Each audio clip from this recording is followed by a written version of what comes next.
저희가 순위나 득표율은 알 수가 없습니다. 지도부에서도 말하지 않았습니다.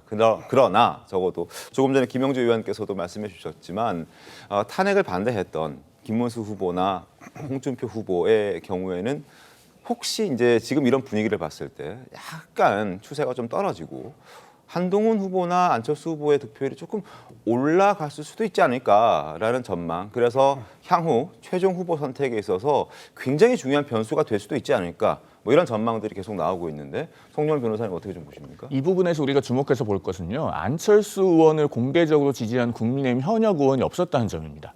이게 굉장히 중요하거든요. 1차 경선이 100% 국민 여론조사로 실시가 됐기 때문에 물론 현역 의원의 영향력이 적지 않느냐 이렇게 볼 수도 있겠지만 우리가 나경원 의원과 안철수 의원 중 누가 4강 안에 들 것인가를 예측을 할 때 나경원 의원이 올라올 것이라고 예상하는 분들이 많았던 이유가 현역 의원 그리고 원외 당협위원장들의 지지가 상대적으로 훨씬 많았기 때문입니다. 그리고 네. 나경원 의원이 20년 이상 같은 당에서 정치를 해오셨죠. 그랬는데 오히려 국민 여론조사에서 지금 안철수 의원이 앞서서 4강에 올라갔다는 거예요. 그럼 앞으로의 판세를 전망할 때 물론 탄핵 찬성, 탄핵 반대도 중요하겠지만 겉으로 드러나는 현역 의원의 숫자 그리고 원외 당협위원장의 숫자가 생각보다 그렇게 중요하지 않다라고 하는 것을 읽을 수 있는 부분입니다. 오늘 아침 한 조간신문의 보도를 보니까 이번 경선에서 국민의힘 선거인단 숫자가 77만 명 정도 된다고 해요. 그렇게 한 80만 명 가까이 되면은 현역 의원이나 당협위원장에 의한 줄 세우기가 불가능하기 때문에 결국에는 당원과 지지층, 국민들께서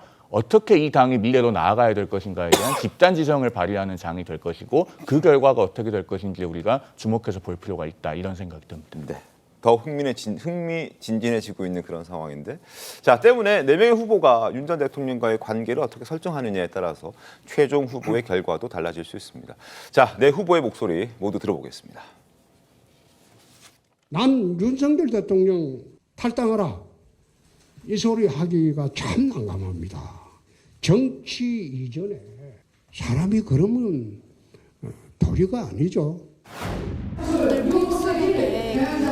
탈당해야 된다고 써주셨는데 민주당의 대선 전략이 이 대선을 이재명 대 그 윤석열 전 대통령 그 구도로 끌고 가려고 하는 겁니다.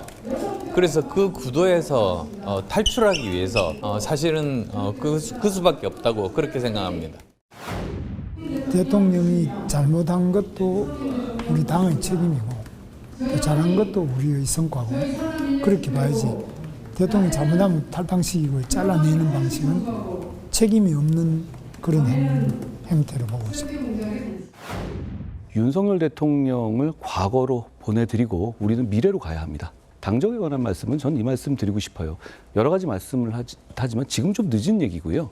큰 의미는 없다고 봅니다. 왜냐하면 자, 윤 전 대통령에 대한 탈당 문제를 두고 이 후보의 입장이 서로 다르다는 걸 지금 보여드렸는데 일단 홍준표 후보와 김문수 후보는 탈당시켜서는 안 된다. 그래도 전 대통령이지 않느냐. 뭐 그대로 둬야 한다라는 입장이고 안철수 후보는 뭐 강력하게 탈당시켜야 된다.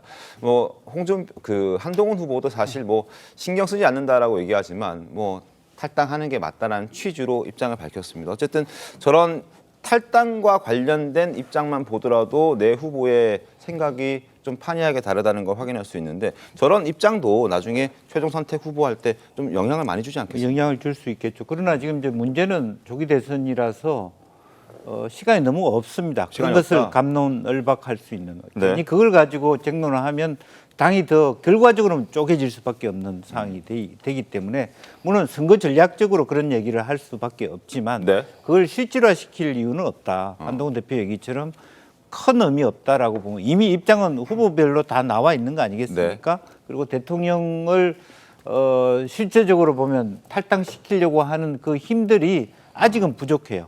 주도권을 갖고 있지 않아요. 당의 주도권은 여전히 대통령 쪽에 있기 때문에 대통령 스스로가 거취를 얘기하면 모를까. 당의 주도권이 지금 여전히 대통령에게 있습니까? 아니 그러니까 대통령하고 친한 쪽에 있는 거죠. 어쨌든 누가 보더라도. 예. 왜냐하면 지금 안철수, 한동훈 후보가 주도권을 갖고 있다고 말하기는 어렵습니다. 그 모수가 크기 때문에 일반 네. 여론을 가지고 그걸 당 지도부와 입장이 다른 것. 특히 얘기하면 당신과 민심이 많이 괴리돼 있는 네. 불경과 대구 경북이 다르듯이 네. 대구 경북에 실제적으로 탄핵에 대해서 찬반이 동수일 때 국민 일반의 경우하고는 차이가 꽤 나잖아요. 이제 그런 부분들이 있고 그렇기 때문에 안철수 후보는 오히려 그것을 자기가 후발주자이기 때문에 더 세게 얘기하고 있고 네. 한동훈 후보는 다소 조심스럽게 얘기하고 있는 차원이고 그런 부분에 대해서는 대통령이 아까 이양수 의원 말처럼 그렇게 뭐 탈당한다든지 신당한다든지 사고만 치지 말아달라 당분간 이제 그런 입장이 대다수 후보들의 입장이다 그렇게 봐야 될 것 같습니다. 이건 제가 조금만 네네. 답변을 드리자면 저희 지도부가 지금 찬탄파와 반탄파 모두로부터 정말 심대한 비토를 받고 있습니다.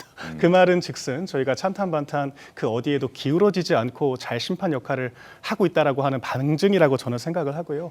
저희가 일례로 2017년에는 박근혜 전 대통령을 정말 인위적으로 고압적으로 끊어내려고 하는 노력들을 많이 했었거든요. 그런데 네. 그 결과가 24% 득표였습니다. 그러니까 그런 과거들을 생각을 했을 때 무언가를 인위적으로 하는 것보다는 저는 지금 이런 여러 토론 과정을 거쳐서 경선 과정을 거쳐서 후보들이 다양한 의견을 내고 이 의견들을 당원들과 국민들께 평가를 받는 것이 네. 다양성으로부터 자정을 찾아가는 과정이라고 생각하고 그게 더 바람직하다라고 보고 있습니다.